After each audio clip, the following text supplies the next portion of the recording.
I'm staring at a get well card that says, "Happy healing, Elaine." My name is Eleanor. Eleanor Grace Whitmore. I've been Eleanor for 76 years, but apparently my own sons can't be bothered to check the name on a card before sending it. The rehab facility smells like disinfectant and broken dreams. My hip throbs where the metal pins hold my bones together. 8 weeks I've been here. 8 weeks of calling Kyle and Brandon, leaving voicemails, sending texts. Their assistant finally showed up yesterday with flowers and this card with someone else's name on it. I trace my finger over the stranger's name. Elaine. Maybe Elaine has children who visit her. Maybe Elaine's sons remember her birthday next week. Maybe Elaine doesn't have a $5 million surprise sitting in her laptop, waiting to change her children's lives forever. I open my laptop with shaking hands. The email draft sits there, waiting. "Happy 75th birthday, Mom. Your gift revealed." Inside are bank transfer authorizations, trust fund documents, everything I've planned for 2 years. My finger hovers over the delete button. The ice that broke my hip might have saved me from making the biggest mistake of my life. My 75th birthday arrives like a funeral. The dining room table gleams under the chandelier my husband restored 30 years ago. Harriet, my neighbor, sits across from me, her kind eyes full of pity and barely contained anger at my son's absence. "They're really not coming?" she whispers, glancing at the empty chairs I'd set for Kyle and Brandon with such hopeful care. I check my phone one last time. A text from Kyle sent 3 hours ago. "Sorry, Mom. Caught up in Aspen for a work retreat. Rain check?" Aspen. While I eat birthday cake alone in the house where I raised them, Harriet shows me her phone screen, Kyle's Instagram story. Snow-covered mountains, expensive drinks, my twin sons laughing with their business partners. Posted 20 minutes ago with hearts and celebration emojis. "Harriet," I say quietly, "would you help me put these decorations away?" She nods, tears in her eyes. We work in silence, taking down the happy birthday banner I'd hung with such hope. The gift reveal video I'd recorded sits unwatched on my computer. $5 million worth of architectural rights I'd sold, split equally between my boys, plus trust funds for my grandchildren. They chose Aspen over their mother's birthday. I chose to learn from their devastating choice. The text messages tell the whole story. I scroll through my phone, reading our one-sided conversation from the past 8 weeks of my recovery and rehabilitation. "Hi boys, had surgery today, hip fracture. Will need rehab for a while. Mom fell again, in rehab at Meadowbrook, room 247, visiting hours 2 to 8. Physical therapy is hard. Would love to see you both. Discharge date moved to next Friday. Could use help getting home." Their responses are breadcrumbs scattered carelessly. "Hope you're okay. Things are crazy right now. We'll call soon." They never called. They knew exactly where I was. Kyle's assistant mentioned they'd been tracking my progress through the billing department. They just couldn't spare an hour to visit their mother who raised them alone after their father died. My phone buzzes. My lawyer, James Halifax. "Eleanor, I hate to bother you, but there's something urgent. Your sons have filed legal paperwork. We need to talk immediately." My hands start shaking again. Not from the medication this time. From rage that's been building for 8 long, lonely weeks. The for sale sign on my front lawn hits me like a second hip fracture. I sit in the taxi, staring at my family home, the Victorian mansion my husband spent 15 years lovingly restoring, with a real estate sign stabbed into our rose garden. "You sure this is the right address, honey?" the driver asks, concerned by my obvious shock. "I'm sure." My voice sounds hollow, like it's coming from someone else's throat. I limp up the front steps, key ready. The door opens before I reach it. A perfectly styled woman in a navy suit smiles at me like I'm a confused elderly person who wandered onto her property.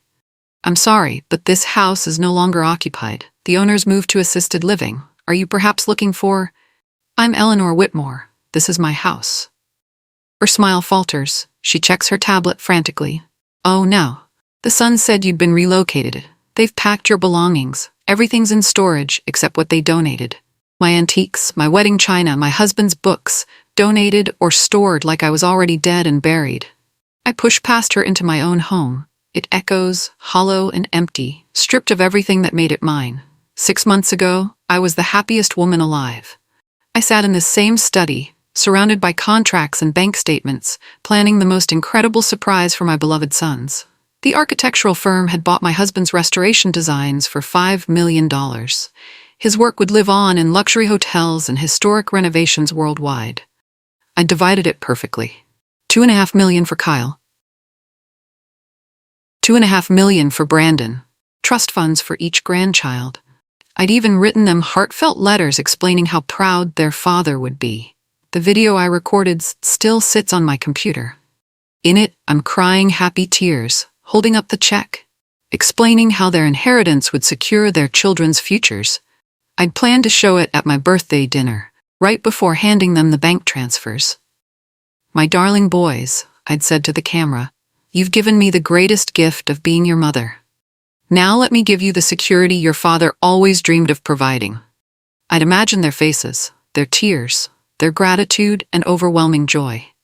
Instead, they sold my house while I was learning to walk again, with a metal rod in my hip. I closed the laptop. Some gifts are too precious for people who don't deserve them. The legal documents spread across James's desk looked like a declaration of war. Power of attorney, elder care orders, mental competency evaluations, all signed, notarized, filed while I was in physical therapy, struggling to regain my independence. "They claim you have early-stage dementia," James says, his voice tight with anger. "They've submitted audio recordings of you seeming confused, notes about memory lapses, even a statement from a healthcare worker." I read their sworn affidavit with growing horror. "According to my sons, I forget conversations, repeat questions, and can't manage my finances. They paint me as a danger to myself, incompetent to make basic decisions." "It's all fabricated," I whisper. "I know, but they've activated the power of attorney you signed years ago. The one that was supposed to be just in case. They're using it to liquidate your assets for your own protection." They took my confusion during pain medication as evidence of cognitive decline. They recorded our phone calls when I was groggy from surgery. They turned my vulnerability into a weapon against me. "James, if they think I'm confused, maybe I should play the part perfectly." He looks alarmed. "Eleanor, let them think they've won. I need time to think and plan my next move." James pulls out a thick folder I've never seen before. "Before we do anything, there's something your husband set up that you might not remember. The house was never actually transferred to your name after he died." My heart stops. "What do you mean?" Robert was worried about this exact scenario. He created a complex family trust structure. When he died, the property reverted to the Whitmore Trust, with you as lifetime trustee and me as co-trustee. You have full rights to live there and manage it, but you can't sell it without my approval. I stare at him in amazement. So when they filed the power of attorney, they have no power over the house. They can't sell what they don't own legally. Robert knew, somehow, my brilliant husband anticipated that our sons might one day choose money over family. He protected me from beyond the grave with careful legal planning. "There's more," James continues. "The trust includes specific language about charitable purposes. If you ever wanted to donate the property, a plan begins forming in my mind. Not revenge, something much bigger and more meaningful. James, I need you to revoke their power of attorney immediately, and I need to make some very important calls. The $5 million sits in a newly formed foundation account I control completely. The money they think they're inheriting is already gone, transformed into something they never expected or could have imagined. I named it the Whitmore Renewal Initiative. On paper, it's a nonprofit focused on housing solutions for displaced women, veterans, and artists. In reality, it's my declaration of independence and self-determination. My phone rings. Brandon, my youngest by 12 minutes. "Mom, there's some kind of delay with the house sale. The title company is asking weird questions." I make my voice small and confused. "Oh dear, I don't understand these things anymore. You boys handle everything now."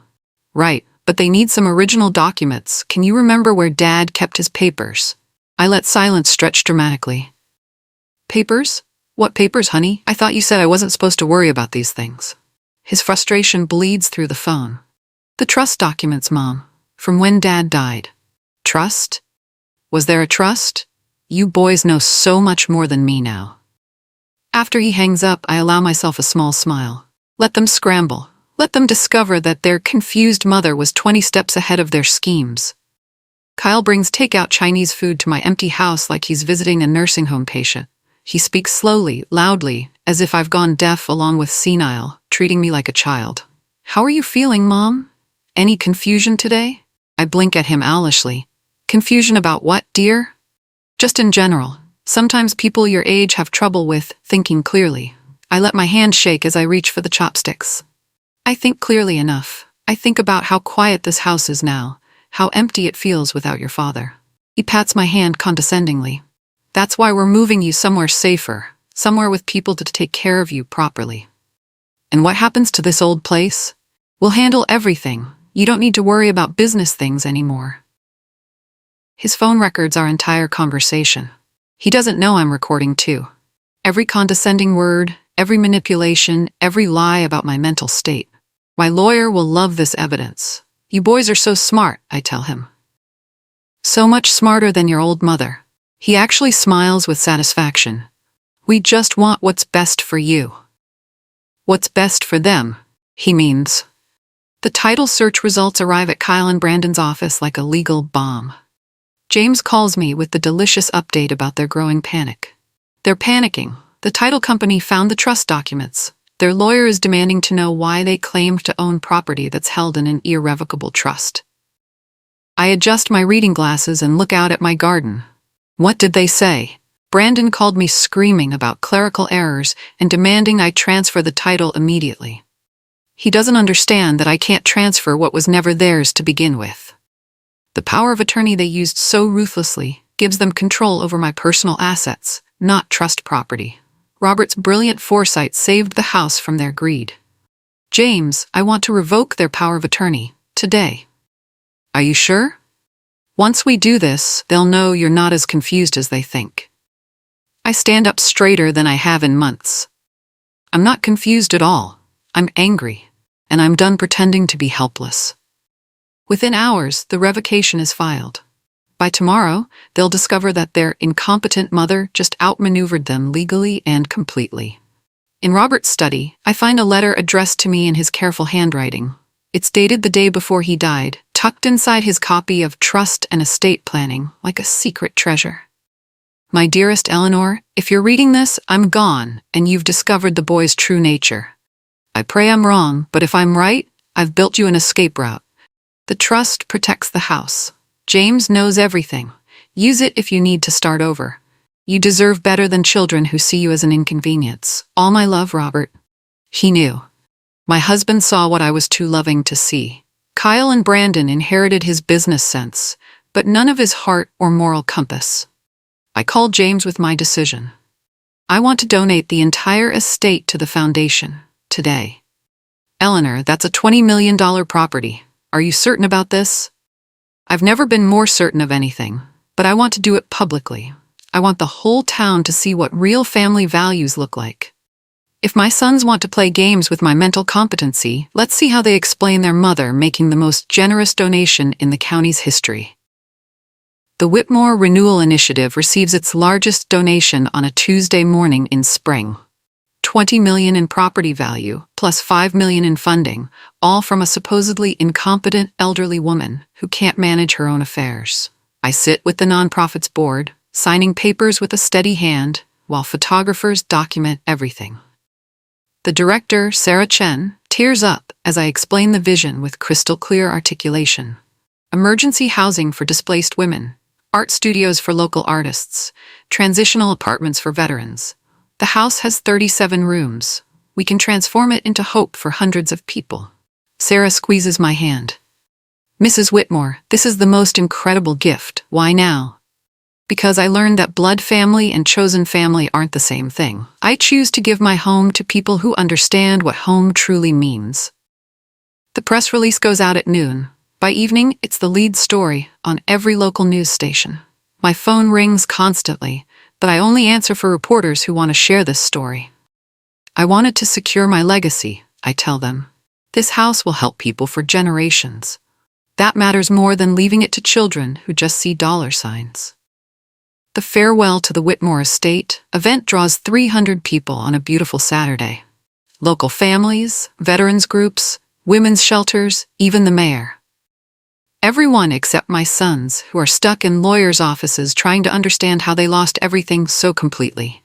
I stand on my front porch, the one Robert painted every spring for 15 years, and look out at faces full of hope and gratitude. These people understand what community means in ways my sons never learned. This house has seen a lot of love, I tell the crowd. Now it's time to see even more. A veteran named Tom approaches afterward. "Ma'am, my daughter and I have been sleeping in our car since my wife died. This program? It's going to save us." A young artist named Maya shows me sketches of murals she wants to paint in the common areas. "I'll make this place beautiful for everyone who lives here, a real sanctuary." These strangers care more about preserving my home's spirit than my own children did. The local news interviews me as people tour the house. "Do you have any regrets about this decision?" I look directly into the camera. My only regret is not doing it sooner. The headlines appear everywhere within 24 hours. Abandoned by sons, Vermont woman donates mansion to community. Elder abuse backfires, mother gives away fortune instead. The story spreads across social media like wildfire. Kyle's real estate firm starts hemorrhaging clients immediately. Who wants to do business with men who tried to declare their own mother incompetent for profit? Their biggest investor, a family foundation, drops them completely after reading the news coverage. Brandon's development company faces the same exodus. The story spreads through their professional networks like wildfire. "Did you hear what the West brothers did to their mother?" I receive calls from reporters across New England. Each interview, I stay calm and factual. I planned to leave them everything. But they showed me they valued money more than family. So I gave my money to people who understand what family truly means. The story resonates because everyone knows families like mine. Everyone has seen children abandon aging parents. My decision becomes a symbol of standing up to neglect and greed. By week's end, both boys have lost half their business partnerships and their reputations are in ruins. Walking through my house as it transforms feels like watching a resurrection. Contractors install wheelchair ramps and safety bars. Designers plan communal kitchens and private suites. The ballroom becomes a meeting space for support groups and community gatherings. I find myself in the master bedroom. Robert and I shared for 30 wonderful years. Soon, it will house a young mother and her children, escaping an abusive situation. The room will see love again. Just different love than before. A mirror from my wedding day hangs crooked on the wall. I straighten it and see my reflection clearly for the first time in months. I look strong. I look free. I look like myself again. "He'd be proud of me," I whisper to Robert's memory. A knock interrupts my thoughts. James enters with an envelope marked "Legal Service" in official red lettering. "They're suing you," he says quietly. "Kyle and Brandon, they're claiming you were manipulated into donating the estate. They want everything reversed." I take the papers and laugh, actually laugh, for the first time in months. Let them try. I'd love to see them explain to a judge why they think I'm too incompetent to give away my own money, but competent enough to be held legally responsible for a lawsuit. The courtroom is packed with reporters and community members. Kyle and Brandon sit with their lawyer, wearing expensive suits and expressions of wounded innocence. They're playing the role of concerned sons protecting their manipulated mother from predatory influences. Their lawyer argues that I was in a vulnerable state, influenced by outside parties, unable to make sound financial decisions. He presents the same fabricated evidence they used for the power of attorney. Then James stands up with our evidence. Phone recordings of Kyle mocking my memory. Text messages showing their complete absence during my recovery. Financial records proving they tried to sell my house without my knowledge or consent. The judge, a woman in her 60s, listens with growing disgust. "Your Honor," she finally says, "I see no evidence that Mrs. Whitmore lacks mental capacity. I see considerable evidence that her sons lack moral capacity." The case is dismissed with prejudice. Outside the courthouse, Brandon grabs my arm roughly. "You raised us to be winners, Mom. This isn't over." I pull away. "You're right. I did raise you to be winners. I just never taught you what was actually worth winning." The disinheritance papers arrive at their offices on a Thursday. Official documents removing Kyle and Brandon from all inheritance structures, trust funds, and family assets. They are no longer my heirs in any legal sense whatsoever. James handles the delivery personally, walking into their building with the documents and a witness. By evening, both boys call me, screaming with rage and desperation. "You can't do this." Kyle shouts through the phone. "We're your children." "You stopped being my children when you chose Aspen over my birthday," I reply calmly. "When you tried to steal my house while I was learning to walk again. When you lied to courts about my mental state for your own gain. We were protecting you." "From what? From living independently in my own home? From making my own decisions? You were protecting your inheritance, not me." Brandon tries a different approach. "What about your grandchildren? Are you punishing them too?" "I've set aside education funds for them, managed by trustees who aren't their fathers. They'll be fine. Better than fine, actually. They'll be free from your toxic example." The finality in my voice silences them both. There's no more manipulation to try, no more legal tricks to pull. The estate reopens as the Whitmore community home 6 months later. I attend the housewarming celebration, walking through rooms filled with laughter, children playing, and the smell of communal dinners being prepared with love and care. Tom, the veteran, shows me the bedroom he shares with his daughter. The walls are covered with her drawings of flowers and rainbows. "She feels safe here," he tells me with tears in his eyes. First time since her mom died. Maya has painted a mural in the main hallway depicting hands of all colors reaching toward a bright sun. "It represents hope," she explains, "everyone reaching for something better together." A little girl tugs on my dress. "Are you the grandma who gave us this house?" I kneel down to her level. "I guess I am, sweetheart. Can I call you Grandma Eleanor?" The words hit me harder than any legal victory. This child, who shares no blood with me, offers more genuine love than my own sons ever did. "I'd be honored," I whisper. She hugs my neck tight and runs back to play with her friends in what used to be my formal dining room. The letter arrives in crayon purple envelope, addressed in careful third-grade handwriting. "To Grandma Eleanor from Ava," with little hearts dotting the eyes. Inside, a child's drawing shows a big house with stick figures holding hands around it. Hearts float above their heads like clouds of pure love. "Dear Grandma Eleanor, my dad says you went crazy and gave away all our money, but I saw you on TV, and I think you're the bravest person ever. I want to live where you are when I grow up. I want to help people too, just like you. Love, Ava." Ava, Kyle's youngest daughter. 9 years old, and already wiser than her father will ever be. I sit at my small desk in my new apartment within the community home and write back on pretty stationery with flowers in the corners. "Dear Ava, you can visit any time your parents allow it. There will always be room for you here, and you're already helping people just by having such a kind heart. Love, Grandma Eleanor." I place her letter next to Robert's wedding band in my jewelry box. Some treasures are worth more than gold or silver. The annual report from Kyle and Brandon's business ventures makes for interesting reading. Both companies lost 60% of their clients within a year. They've had to sell their expensive offices and let go most of their staff due to financial constraints. Kyle changed his last name to his wife's maiden name. Brandon moved to Florida, trying to escape the reputation that follows him in Vermont business circles like a dark shadow. My phone buzzes with a notification from the foundation's donation account. Someone has contributed $500 anonymously with a note, "Sorry for everything." I show James the message. "Think it's one of them?" He shrugs. "Does it matter? They made their choices." That evening, a second donation arrives. $1,000, also anonymous, with the note for the grandchildren's education fund. Maybe there's hope for redemption. Maybe guilt is finally teaching them what love couldn't accomplish. But forgiveness is a gift I'm not ready to give. Trust, once broken by your own children, doesn't heal quickly or easily. Winter arrives early, painting the estate in pristine white. I sit by my bedroom window watching children build snowmen in the yard where I once planted roses with such hope. Their laughter echoes through halls that were silent for too long after Robert's death.